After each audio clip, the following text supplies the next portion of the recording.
چون همه ریختیم با توپ ببینیم من چی کار کنم. بگو چی میخوای؟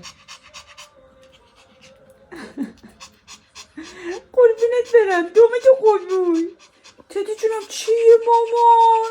چرا هنگی؟ میدونم من دست نمیزنم. نه که نگو توی خدا همش آتیش بیاد نباش. توپ منو بنداز.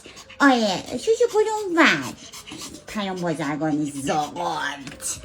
تینا من با چی خدایا کمک. الان میاد. نه اومدم عصبانی نکنید منو اومدم.